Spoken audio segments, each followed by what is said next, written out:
A cultura da cana-de-açúcar foi oficialmente introduzida no Brasil em 1532, na capitania de São Vicente, administrada por Martim Afonso de Souza.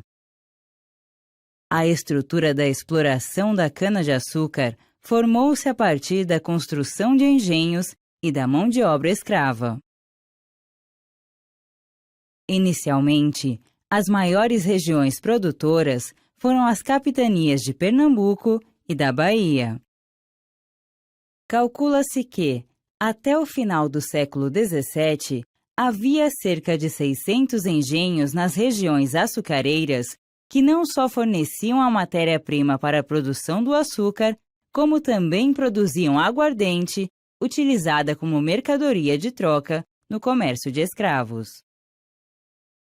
Com a formação da União Ibérica, em 1580, a coroa espanhola proibiu o comércio do açúcar com os holandeses, que, diante disso, invadiram Salvador em 1624 e Recife em 1630.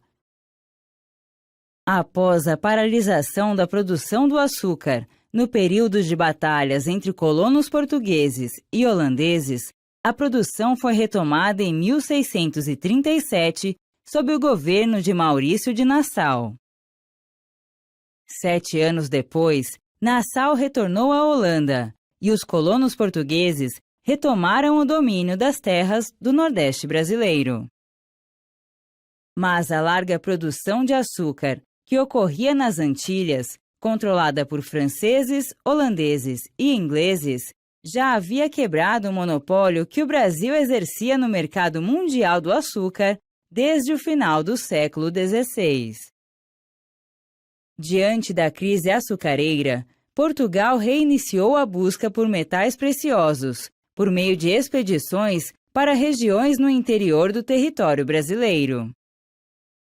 Somente no final do século XVIII, quando ocorreu o declínio da mineração, o açúcar recuperou sua importância na economia nacional.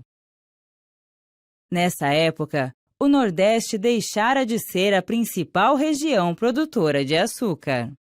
A capitania de São Paulo já havia iniciado a criação de uma infraestrutura para a produção e exportação do produto. Em 1875, o governo financiou a criação de engenhos centrais que recebiam a cana de fornecedores e produziam açúcar. A organização da produção, porém, não foi suficiente para superar a crise que se manteve por anos, embora tenham ocorrido durante décadas diversas intervenções governamentais e pesquisas sobre a mistura do álcool à gasolina.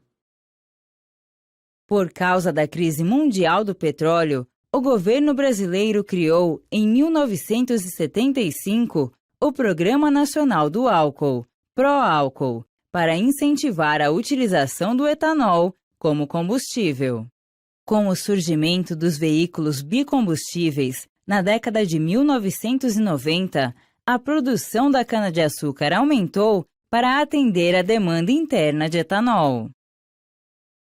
A área sucroalcooleira entre 2011 e 2012 correspondia a 8.368.000 hectares distribuídos pelo Brasil.